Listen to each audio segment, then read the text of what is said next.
IVM. It's story time. பிடிக்காத மாப்பிள்ளைய திருமணம் செஞ்சுக்க சொன்னப்போ ஒரு பெண் என்ன செஞ்சாங்கன்னு இந்த கதையில பார்க்கலாம். இது வரைக்கும் நம்ம சேனலுக்கு சப்ஸ்கிரைப் பண்ணலைன்னா உடனே சப்ஸ்கிரைப் பண்ணி பக்கத்தில் இருக்கிற பெல் பட்டனை கிளிக் பண்ணுங்க.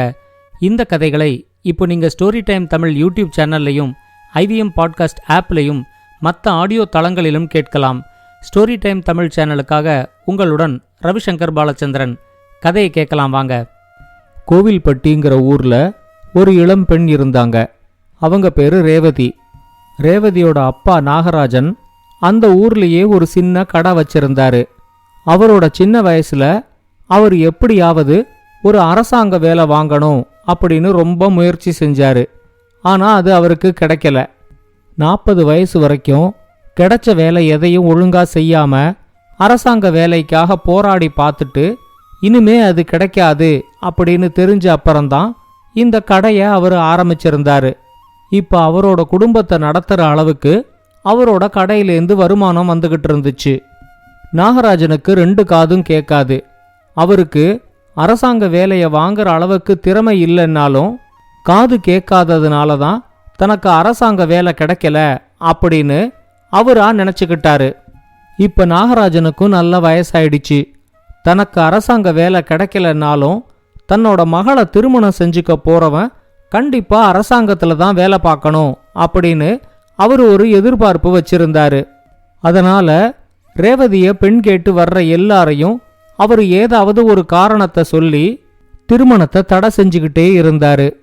ஆனா ரேவதி உள்ளூர்லேயே சுயமா தொழில் செய்யற ஆறுமுகம்ங்கிற இளைஞனை விரும்பினாங்க. ஆறுமுகத்தோட அப்பா அதே ஊர்ல கடலை மிட்டாயெல்லாம் தயார் செய்கிற ஒரு நிறுவனத்தை வச்சிருந்தாரு. அதனால சின்ன வயசுலேருந்தே ஆறுமுகத்துக்கும் கடலை மிட்டாய் தயார் செய்யறதுலையும் விற்பனை செய்யறதுலையும் நல்ல அனுபவம் இருந்துச்சு. அவங்க அப்பா இறந்து போன அப்புறம் இப்ப கடந்த 5 வருஷமா ஆறுமுகம்தான் அந்த நிறுவனத்தை ஏத்து நடத்திக்கிட்டு வர்றாரு. ஆறுமுகத்துக்கு ஒரே தங்கச்சி. அவங்களுக்கும் திருமணமாகி சமீபத்துல தான் அவங்களுக்கு குழந்தையும் பிறந்திருந்துச்சு. அதனால ஆறுமுகத்தோட அம்மா தன்னோட மகளுக்கு உதவி செய்யறதுக்காக அவங்க வீட்டுல இருந்தாங்க. ஒவ்வொரு வாட்டி ரேவதி ஆறுமுகத்துக்கிட்ட தன்னை பெண் கேட்டு வீட்டுக்கு வர சொல்லும் போதும் எங்க அம்மா ஊர்லேருந்து வந்ததும் நானே உங்க வீட்டுக்கு வந்து பெண் கேட்கிறேன் அப்படின்னு ஆறுமுகம் சொல்லிடுவாரு. இதுக்கு நடுவுல நாகராஜனோட கடைக்கு செந்தில்னு ஒருத்தர் வந்திருந்தாரு. அவர் அரசாங்கத்துல கடைநிலை ஊழியரா வேலை செய்யறாரு அப்படின்னு பேச்சுவாக்குல நாகராஜனுக்கு தெரிஞ்சிச்சு. உடனேயே அவருக்கு செந்திலுக்கு தன்னோட மகள் ரேவதியை திருமணம் செஞ்சு கொடுத்து தன்னோட வீட்டுக்கு அவரை மாப்பிள்ளையாக்கிக்கணும் அப்படிங்கிற எண்ணமும் வந்துச்சு. கொஞ்ச நேரம் அவர் செந்தில்கிட்ட அவரோட குடும்ப பின்னணியை பத்தி எல்லாம் கேட்டு தெரிஞ்சுக்கிட்டதுக்கு அப்புறமா தன்னோட எண்ணத்தையும் சொல்லி அந்த வார கடைசியில அவரை வீட்டுக்கு விருந்துக்கு கூப்பிட்டாரு. செந்திலும் அந்த ஞாயிற்றுக்கிழமை அன்னைக்கு நாகராஜனோட வீட்டுக்கு சாப்பிட வர்றதா சொல்லியிருந்தாரு. நாகராஜன் அவரோட வீட்டுல ஞாயிற்றுக்கிழமை அன்னைக்கு ஒரு பெரிய விருந்துக்கு ஏற்பாடு செஞ்சாரு. ஆனா யார் விருந்துக்கு வரப்போறாருங்கிறத அவரோட வீட்டுல அவரு சொல்லவே இல்லை. விருந்துக்கு முதல் நாள் சனிக்கிழமை அன்னைக்கு தான் விருந்துங்கிற சாக்குல தன்னை பெண் பார்க்கறதுக்கு ஒருத்தர் வராரு அப்படிங்கிற விஷயம் ரேவதிக்கு தெரிய வந்துச்சு. அவங்க உடனே ஆறுமுகத்துக்கிட்ட இனிமேலும் தாமதப்படுத்த கூடாது அப்படின்னு சொல்றதுக்காக ஆறுமுகத்தை பார்க்கறதுக்கு போயிருந்தப்போ ஆறுமுகம் ஊருக்கு போறதுக்கு தயாரா கிளம்பிக்கிட்டு இருந்தாரு. ரேவதியை பார்த்த உடனே அவரு சொன்னாரு, சாயந்தரம் தங்கச்சி ஃபோன் பண்ணியிருந்தாங்க. அங்க அம்மா கீழே விழுந்துட்டாங்களாம். அதுல கையில கொஞ்சம் அடிபட்டிருக்குதான். என்னால குழந்தையையும் பார்த்துக்கிட்டு அம்மாவையும் பார்த்துக்க முடியல. அதனால நீ வந்து அம்மாவை கூட்டிக்கிட்டு போ அப்படின்னு சொன்னாங்க. அவங்கள கூட்டிக்கிட்டு வர்றதுக்காகத்தான் இப்ப நான் ஊருக்கு போய்கிட்டு இருக்கேன் அப்படின்னு சொன்னாரு.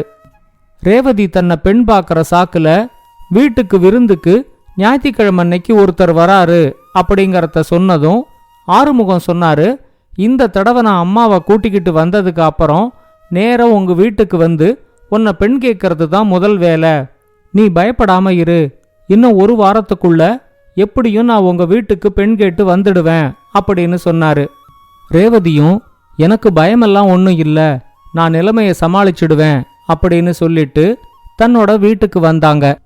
அடுத்த நாள் காலையில ரேவதி வீட்டுல ஒரு பெரிய விருந்து தயாராயிடுச்சு. வாழை இலை வாங்கிட்டு வர்றதுக்காக நாகராஜன் அந்த ஊர் கோடியில இருந்த ஒரு கடைக்கு போயிருந்தாரு. அவரு போறதுக்கு முன்னாடியே செந்தில் வந்தா எப்படி வரவேற்கணும் அப்படிங்கறத ரேவதிக்கும் ரேவதியோட அம்மாவுக்கும் சொல்லிட்டு போயிருந்தாரு. நாகராஜன் கிளம்பி போன கொஞ்ச நேரத்துக்குள்ள செந்தில் அந்த வீட்டுக்கு வந்தாரு. நாகராஜன் சொன்ன மாதிரியே ரேவதியும் அவங்க அம்மாவும் செந்திலுக்கு ஒரு நல்ல வரவேற்பை கொடுத்தாங்க. செந்தில் அவங்க கிட்ட பேசிக்கிட்டு இருக்கும்போது பேச்சு வாக்குல நாகராஜனோட நிறைவேறாத அரசாங்க வேலை கனவை பத்தியும் சொன்னாரு. உடனே ரேவதிக்கு தெரிஞ்சிருச்சு, நாகராஜன் கண்டிப்பா தனக்கு காது கேட்காததுனால தான் அரசாங்க வேலை கிடைக்கலங்கிறதையும் செந்தில் கிட்ட சொல்லியிருப்பாரு அப்படிங்கறத அவங்க புரிஞ்சுக்கிட்டாங்க. செந்தில் கிட்ட ரேவதியோட அம்மா பேசிக்கிட்டு இருக்கும்போது ரேவதி மெதுவா எழுந்திருச்சு வீட்டுக்குள்ள இருக்கிற பூஜை அறைக்கு வந்தாங்க. கொஞ்ச நேரத்துல ரேவதிய அவங்க அம்மா கூப்பிட்டு, எனக்கு சமையல் வேலை இன்னும் கொஞ்சம் பாக்கி இருக்கு, நீ இவருக்கு வீட்டெல்லாம் சுத்தி காமி அப்படின்னு சொல்லிட்டு அவங்க கிளம்பி சமையல் அறைக்கு போனாங்க. ரேவதி செந்தில கூட்டிக்கிட்டு வீட்டோட ஒவ்வொரு அறையா சுத்தி காட்டிக்கிட்டு வந்தாங்க. பூஜை அறைக்கு வந்தப்போ அங்க ஒரு பெரிய உலக்கைய வச்சு அதுக்கு ஒரு மாலைய போட்டிருக்கிறத செந்தில் கவனிச்சாரு. இது என்ன பூஜை அறையில உலக்கைய வச்சு மாலைய போட்டிருக்கீங்க அப்படின்னு அவரு ரேவதி கிட்ட கேட்டாரு. உடனே ரேவதி அவர்கிட்ட, இத பத்தி அப்பா உங்ககிட்ட சொல்லலையா? எங்க வீட்டுல ஒரு வழக்கம் இருக்கு.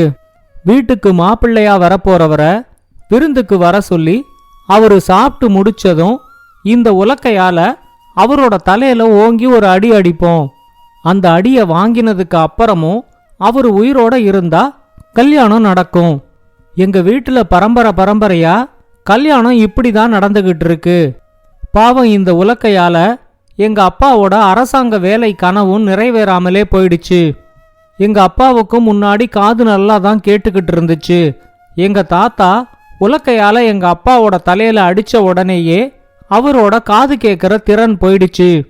அதனால அவரு கனவு கண்ட அரசாங்க வேலையும் அவருக்கு கிடைக்காமலே போயிடுச்சு. ஆனா நீங்க ஏற்கனவே ஒரு அரசாங்க வேலையில இருக்கிறதுனால அது ஒரு பெரிய பிரச்சனை இல்ல அப்படின்னு சொன்னாங்க. ரேவதி சொன்னதை கேட்டதும் செந்திலுக்கு ரொம்ப அதிர்ச்சியா இருந்துச்சு. என்ன, இவங்க வீட்டுல சாப்பாடு போட்டு உலக்கையால தலையில அடிப்பாங்களா? அந்த அடிய வாங்கினதுக்கு அப்புறம் உயிரோட இருந்தா கல்யாணம்னு வேற சொல்றாங்க. இத பத்தியெல்லாம் நாகராஜன் சொல்லவே இல்லையே அப்படின்னு யோசிச்சு நாகராஜன் திரும்ப வீட்டுக்கு வர்றதுக்கு முன்னாடி இந்த வீட்டிலேருந்து எப்படியாவது தப்பிச்சு போயிடணும் அப்படிங்கிற முடிவுக்கு வந்தாரு. அவரு ரேவதி கிட்ட, எனக்கு இப்பதான் ஞாபகத்துக்கு வருது, என்னோட உயர் அதிகாரி இன்னைக்கு என்ன அவரோட வீட்டுக்கு வர சொல்லியிருந்தாரு, நான் அதை மறந்தே போயிட்டேன். உங்க அப்பா திரும்ப வந்தா நான் இன்னொரு நாள் விருந்துக்கு வரேன்னு சொல்லிடுங்க அப்படின்னு சொல்லிட்டு அவங்க பதிலுக்கு கூட காத்துக்கிட்டு இருக்காம உடனே அங்கேருந்து கிளம்பிட்டாரு. அவரு கிளம்பி போனதும் ரேவதி அந்த உலக்கைக்கு போட்டிருந்த மாலையெல்லாம் எடுத்து வச்சுட்டு உலக்கைய ஒரு ஓரமா சாத்தி வச்சாங்க. கொஞ்ச நேரத்துல நாகராஜன் அங்க வாழை இலையோட வந்து, செந்தில் வந்தாரா அப்படின்னு கேட்டாரு. ரேவதி ரொம்ப அப்பாவியா முகத்தை வச்சுக்கிட்டு, அவரு வந்தாருப்பா, ஆனா கோச்சுக்கிட்டு போயிட்டாரு அப்படின்னு சொன்னாங்க.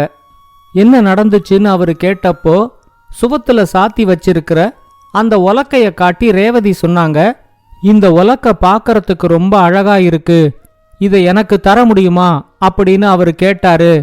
நான் தான் இது பரம்பரையா எங்க வீட்டுல இருக்கிற உலக்க, இதை தர முடியாது அப்படின்னு சொன்னேன். உடனே அவருக்கு கோபம் வந்து இங்கேருந்து கிளம்பி போயிட்டாரு அப்படின்னு சொன்னாங்க.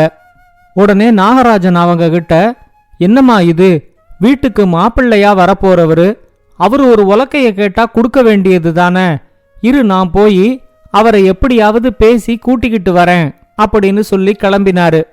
ரேவதி அந்த உலக்கைய எடுத்து நாகராஜன் கிட்ட கொடுத்து, இந்த உலக்கையையும் எடுத்துக்கிட்டே போங்க, அவர்கிட்ட உலக்கைய கொடுத்து அவரை கூட்டிக்கிட்டு வாங்க அப்படின்னு சொன்னாங்க. நாகராஜனும் உலக்கைய வாங்கிக்கிட்டு செந்தில் போன வழியில அவரை தேடிக்கிட்டு வேக வேகமா போனாரு. ஊர் கோடியில செந்தில் நடந்து போய்கிட்டு இருக்கிறத பார்த்ததும் நாகராஜன் செந்தில் செந்தில்னு கத்திக்கிட்டு உலக்கையோட அவரை நோக்கி ஓட ஆரம்பிச்சாரு. திரும்பி பார்த்த செந்திலுக்கு ஒரு நிமிஷம் திக்குன்னு தூக்கி வாரி போட்டுச்சு. நாகராஜன் ஒரு கையில உலக்கையோட தர்றேன் வாங்கிக்கிட்டு போங்க அப்படின்னு கத்திக்கிட்டு ஓடி வர்றத கவனிச்சதும் அவரு தன்னோட தலையில உலக்கையால அடிக்கதான் தன்னை துரத்திக்கிட்டு வரதா செந்தில் நினைச்சிட்டாரு.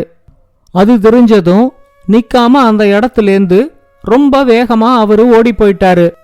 கொஞ்ச நேரத்துல உலக்கையை எடுத்துக்கிட்டு நாகராஜன் ஏமாற்றத்தோட தன்னோட வீட்டுக்கு வந்து சேர்ந்தாரு. அதுக்கப்புறம் செந்தில அந்த ஊர்லயே பார்க்க முடியல. சொன்ன மாதிரியே அடுத்த வாரத்துல ஒரு நாள் ஆறுமுகம் அவங்க அம்மாவை கூட்டிக்கிட்டு ரேவதிய பெண் கேட்டு அவங்க வீட்டுக்கு வந்தாரு. முதல்ல அவர் அரசாங்க வேலையில இல்லைன்னு நாகராஜன் தயங்கினாலும் ரேவதிக்கு ஆறுமுகத்தை திருமணம் செஞ்சுக்கிறதுல விருப்பம் இருக்கு அப்படிங்கறத புரிஞ்சு அவரும் திருமணத்துக்கு ஒத்துக்கிட்டாரு. ஒரு நல்ல நாள்ல ரேவதிக்கும் ஆறுமுகத்துக்கும் திருமணம் சிறப்பா நடந்துச்சு. இந்த கதையை பத்தின உங்களோட கருத்துக்களை ஸ்டோரி டைம் தமிழ் யூடியூப் சேனல்லையும் பாட்காஸ்ட்லையும் பின்னூட்டத்தில் கமெண்ட்ஸாக பதிவு பண்ணுங்க. இது மாதிரி பல பாட்காஸ்டுகளை கேட்க ivmpodcast.com இணையதளத்துக்கு வாங்க, இல்லை ஐவிஎம் பாட்காஸ்ட் ஆப்பை டவுன்லோட் பண்ணுங்க. இந்த கதை உங்களுக்கு பிடிச்சிருந்தா லைக் பண்ணுங்க, கமெண்ட் பண்ணுங்க, ஷேர் பண்ணுங்க. மறக்காம ஸ்டோரி டைம் தமிழ் சேனலை சப்ஸ்கிரைப் பண்ணுங்க. அப்படியே பக்கத்துல இருக்க அந்த பெல் ஐகானை கிளிக் பண்ணுங்க.